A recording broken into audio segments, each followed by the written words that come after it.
Ladies and gentlemen, welcome to Dr. Doctor, the show where no topic is too hot or too cold.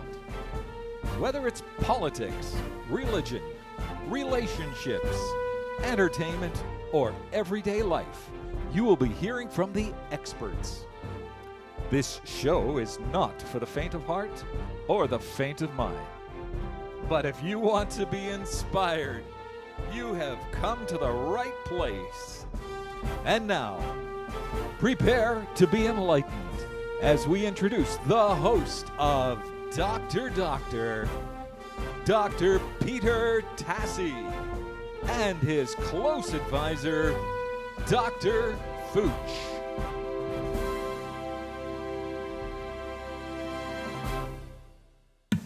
Hello and welcome to Dr. Doctor. It's great to be back after a siesta we had there. Took time off. Unfortunately, my mother passed away, and so it was a time of grieving, but also celebration of life. She lived to 90. She had a fantastic life, married to the best man in the world, did all the things she wanted to do, even though she came from a very traditional background, Italian background. Was able to have her own career and do whatever she wanted to do, which was, I think, unique for women of that era.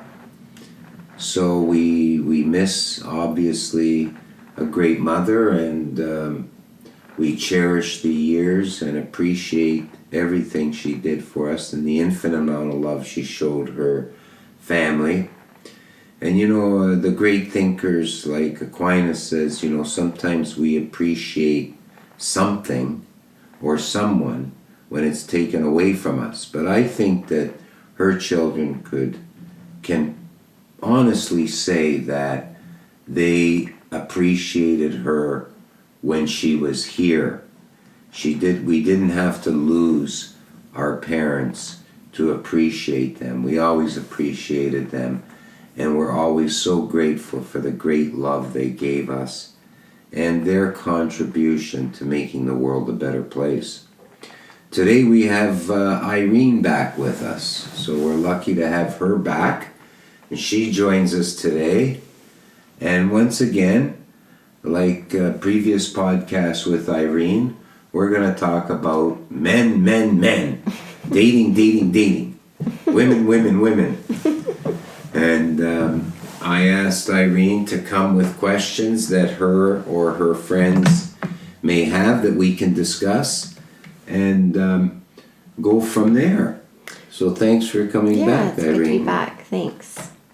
What you had questions? You said you'd come be prepared with questions. I think, what would you like to talk about So today? I have friends that are, obviously they're in relationships. I have friends that are single. So when my single friends and I are talking, usually now it's around the idea of you're dating these different people and how to know when somebody is the right one, how to know when someone is the wrong one, how to know when someone is good for you or bad for you. That comes up in conversation a lot. Now, what are the opinions of yourself and your friends in terms of knowing if a guy? Let's talk about your friends. You're talking about your girlfriends. So guys, and the age group here is about what?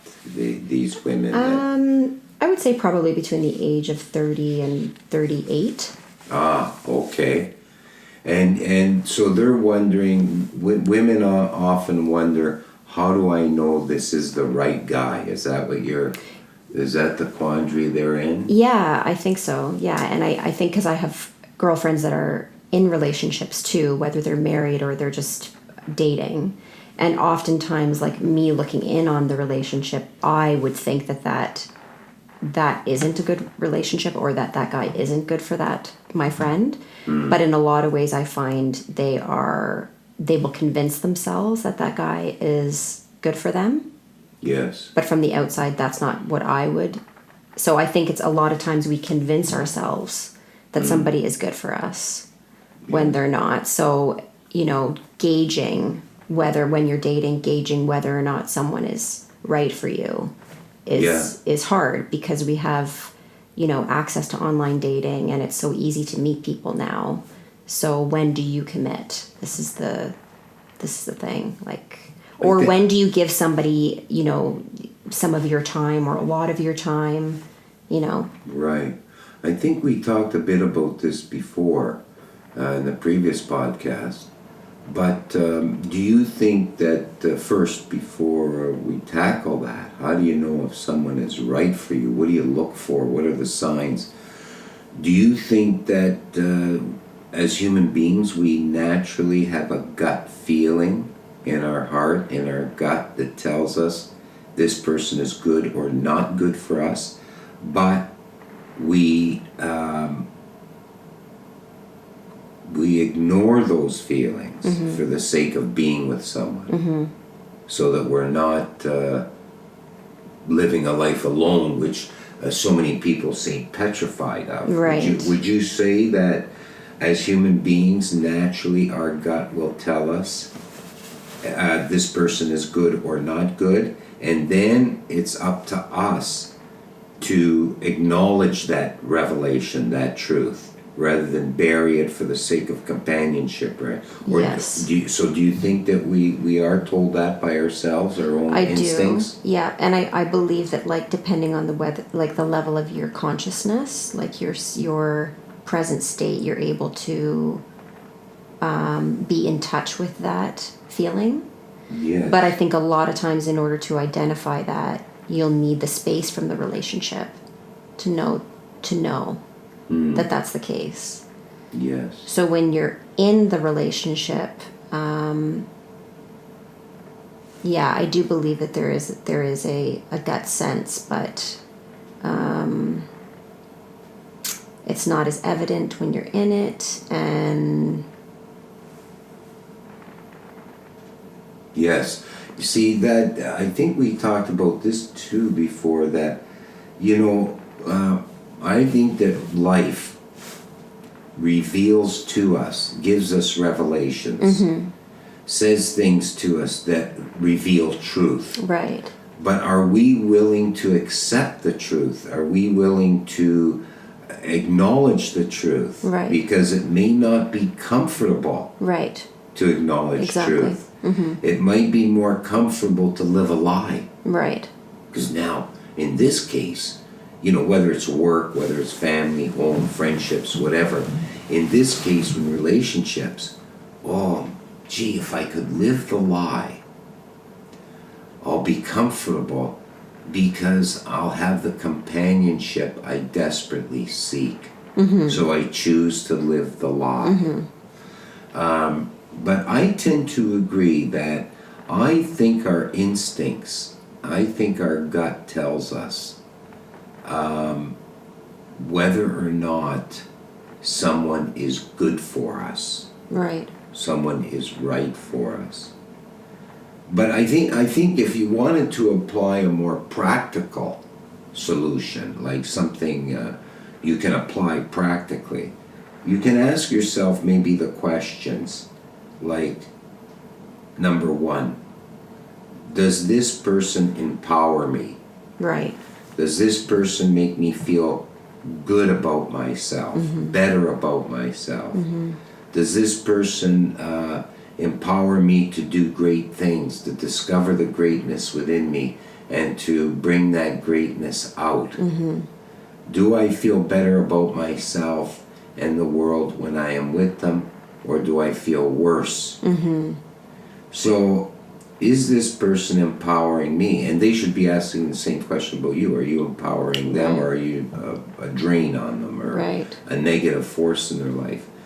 So, I think that's one thing that we could do. one guideline, Yes, ask that question. right, Does this person empower me? Or do I go into this relationship and remain basically the same? right, Or digress Right. into the negative parts of right, me? right, What does this person do for me? right, Do they make me want to be a better person? right. Do they make me a better person? And see, that's the thing too, sometimes that can fluctuate, where they are at one time and then they're not so much at other times. And then they are, and then they're not. Or they are in some aspects of your life, but then they're not in others. I think that's something you should think about. I think that's something we should think about. Yeah. Is that the case where sometimes they are and sometimes they're not? Sometimes they make us feel better, sometimes they make us feel worse. I mean, when a person empowers us, it doesn't mean we always get along. It doesn't Right. mean we don't have disagreements. It doesn't mean we don't have differences. Right. But now, to be in a relationship, well, sometimes they empower us because they know what to say or what triggers to use. And sometimes they don't empower Right, us and make right. us feel worse. I don't know if I agree with you on that. Empower, they always empower. Right. There will be disagreements, see. there will be differences of opinions, but back forth, Right. I'm sorry, I don't agree with you on that.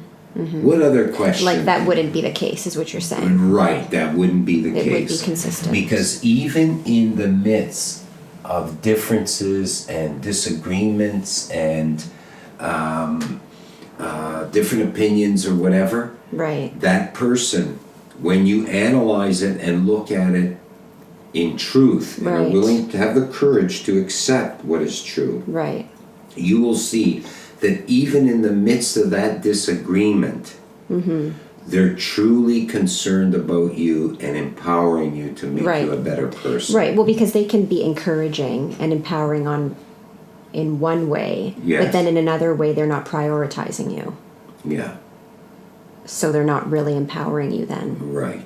So it's yeah. Yeah, yeah. I see. It's, I mean, transfer to another situation. I'm a student in a classroom. I'm in grade 6. One day I go in the class, the teacher makes me feel great about myself. Right. Oh, this is a great teacher. Next day I go in the class, teacher's in a different mood, makes me Right. feel terrible about myself. Is that a Right. good teacher? Right. Is that a good relationship? No. Right. I don't think so. Right. But I think this is why I bring it up, is to say that I think that's where women get confused.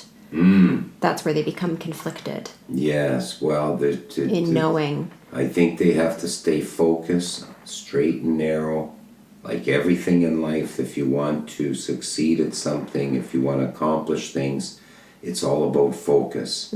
So stay focused on what is true, not what you are going to justify or you think of excuses for or whatever. That you've got to be willing to accept truth and to face it for what it is. Yes. So I think that's one thing. I mean, there's many things, but I would like to just end my comment on that question is the whole question of empowerment. Does your mate, Interesting. your partner, Right. empower you every day? Right. And therefore you support you, encourage you, make you feel better about yourself, bring the best out of you, or do they bring the worst? Do they Right. put you down in subtle ways? Do they make you feel depressed, anxious? Right. But when I say empowerment, knowing that there's still differences, Sure. Yeah. and maybe some arguments or difference of opinions, but Right. even the source of the argument or the difference of opinion from your partner is for the purpose of making you a better person. Right. I see. Yes. And so I think that is based on what they say, and this kind of brings me to my next question, but it's based on what they say and what they do. Yes. Because I think a lot can be said, and this is the problem, is that women are very influenced by what men say. Yes. So it's but This it's is a big mistake women make. right. They're influenced by what men say to them. Right. Hey, I could say I love you. I could tell 1,000 women I Right. love you. Exactly. I love you. Right. I do this. I'll do Right. this for you. Right. And it's all nonsense. Yeah. Don't tell me. Right. Show me. Yes. Exactly. Yeah. So women, I think, have to get into this frame of mind. The word love, I don't want to hear it anymore. You say that to guys you meet. Do not mention the word love. The L word and the relationship. Right there. show me. Or even words of encouragement or endearment. It's the same. I mean, there's an aspect of that is needed. But yeah, I think that when you start to connect the dots, that doesn't equate to the other necessarily, or it doesn't equate to the truth. So this is into my next question of like how you identify whether or not a man is lying or genuine in what he's saying. This is it, eh? With the love, like we say, the love word. Are they genuine or are they lying? Is it something that's easy to say but hard to show? Right. So that's a good question. How do women know if men are genuine in what they've expressed about the relationship? What do women think? What do women think they should be looking for in terms of whether a man is genuine? Well, I'm sure everybody is different, but I think that a lot of women are deceived. And I think that they're deceived easily. And I think it's one of these things where, but he said all of these things. And this is the way that it ended up.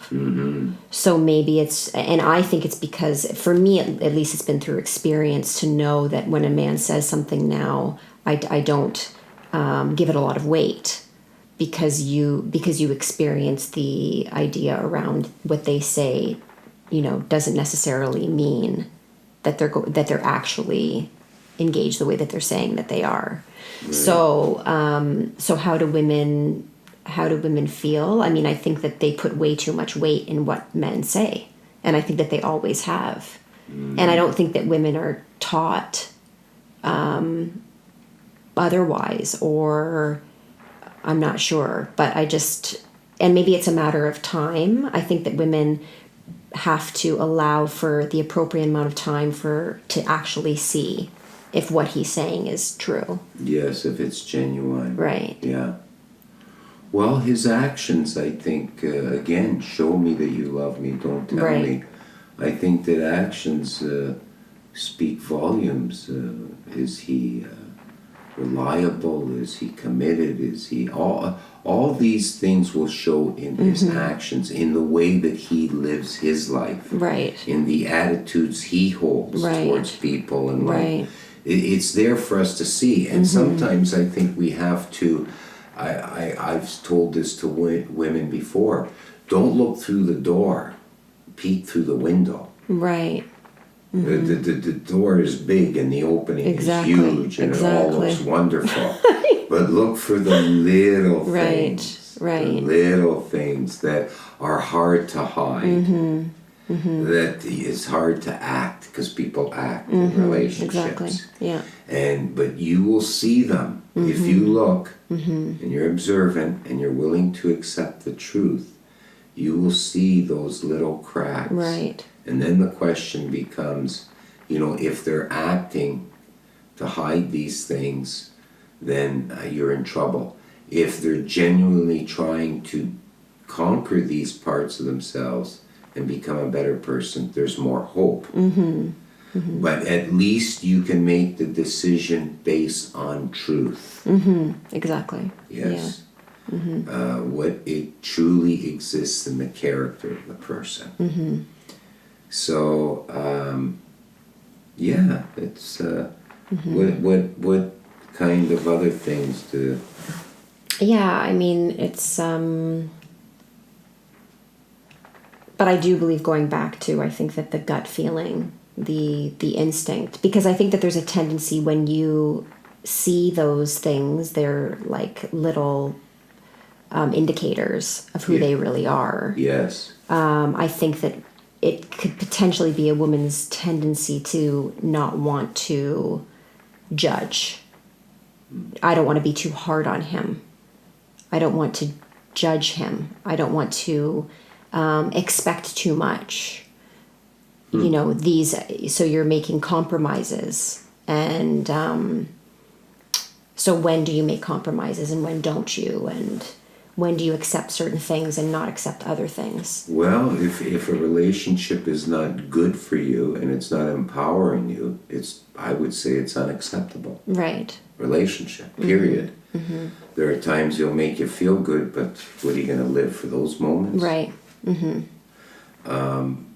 So yeah, I think the big challenge in life, and we're all subject to this weakness, that when we meet someone, we look at those good moments, we look at those highs that are sometimes an act by the person we're with, and we base the relationship on them, and we're unwilling or unable to look at what is the truth of the whole. Right. As a whole, how is this going to work out? And how does he or she make me feel about myself? And I think that we may have spoken about this before, where the one person is married, their partner is an alcoholic, Right. and they're an alcoholic for 20 years. Right. And all of a sudden they conquer their alcoholism, and they become sober and empowered and moving, and then the relationship falls apart.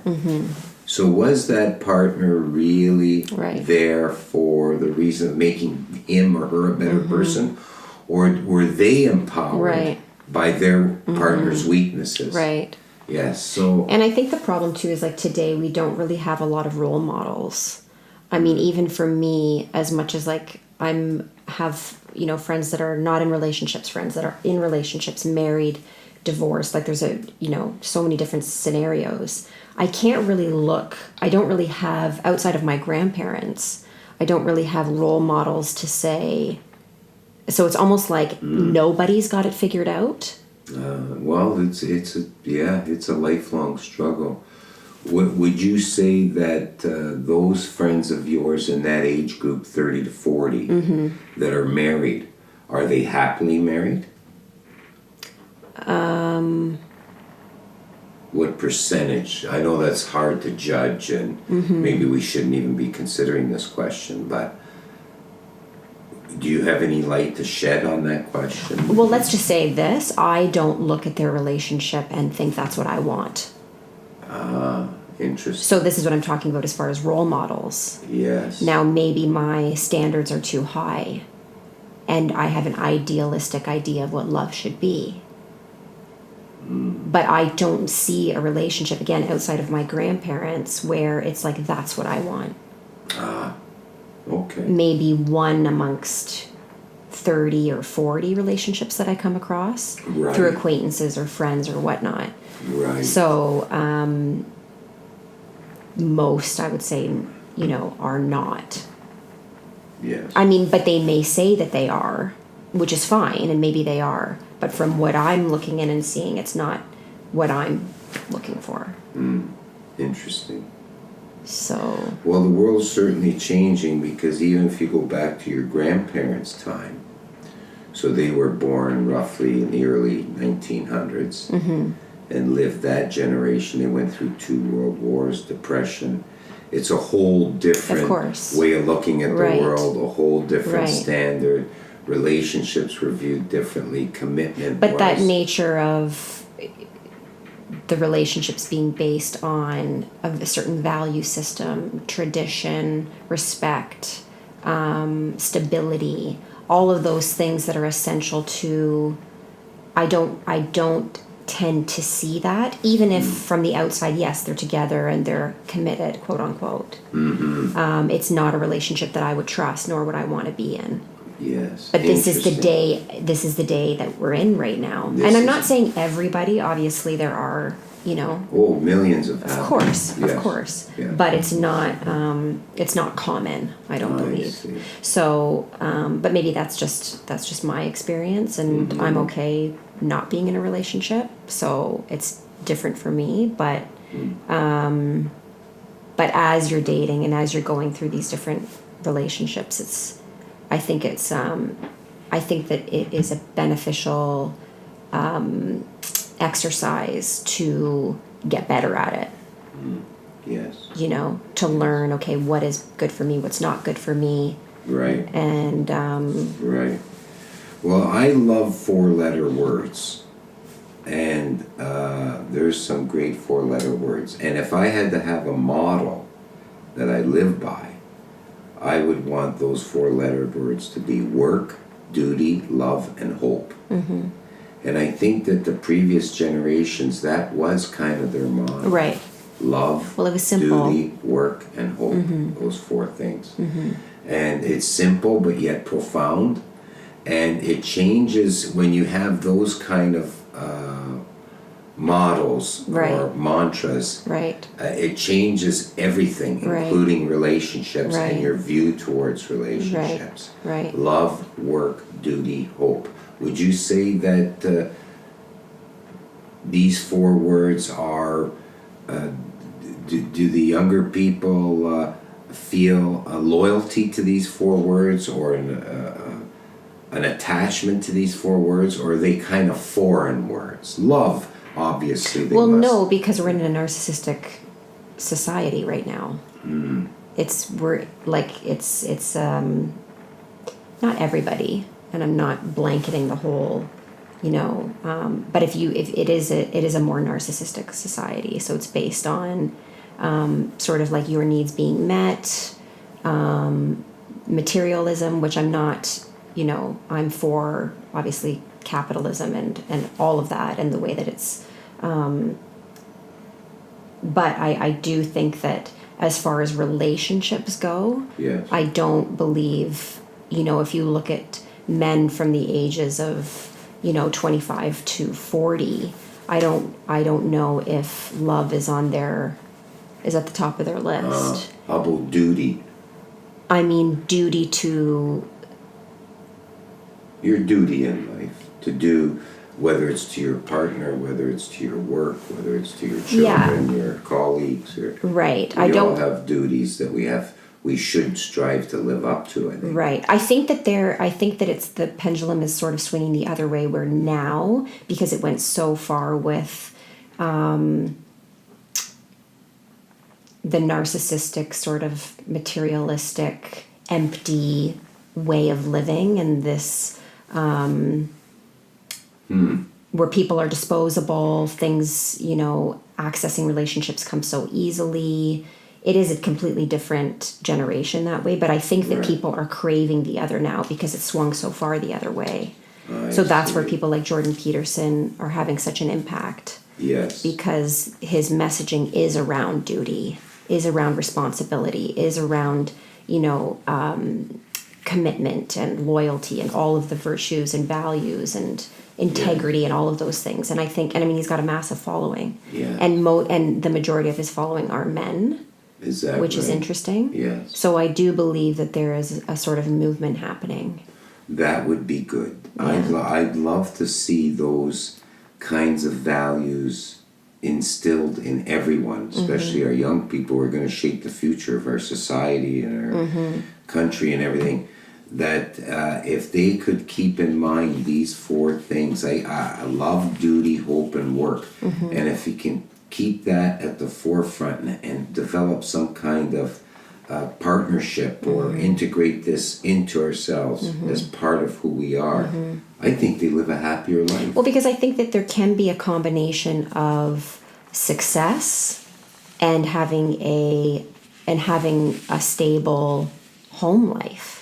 Like in my grandparents' day, it was like, my grandfather, let's say, in the 40s or 50s, they're working at a factory. Well, now you have men who are, climbing the corporate ladder. It's like CEOs and striving in that way. So they're trying to combine that with having a traditional home life. It becomes more confusing and challenging. So I think that it's the messaging around being able to have both, Right. Yes. and that's the goal for me too, is Yes. I want a simple home life where it's based on all of those virtues and those 4-letter words, but also combining that with being driven Yes. and, Yes. seeking success and Balance. You want balance. Right. And this is the key, balance. This is what Buddhism talks about, balance in the middle path. Well, let's end it there with this model that we both agree on: love, duty, hope, and work. Beautiful. And if our listeners can, especially our young listeners out there, can take those four-letter words and work with them in their head and in their heart, mull them over. What does it mean to you? And because these kinds of values or virtues, like you mentioned, are really the springboard to finding real happiness and peace in life. Not running around relationships related to this to that, all over the place, nobody committing, nobody really throwing themselves into a life of service to their partner and to society. And so, well, Irene, thanks for joining us today, and we look forward to having you back so we can keep up on these young people and what their values and ways of thinking are. It's always interesting and exciting to hear this from young people. Thank you for joining us today. If you'd like to write us with a topic you think would be important and you'd like our opinion, write us at drdoctorpodcast@yahoo.com. That's drdrpodcast@yahoo.com. And if you'd like a digital copy of the book, The History of Time from the Big Bang to the Present, write us at the same email. Thank you for joining us today. We wish you all a great day.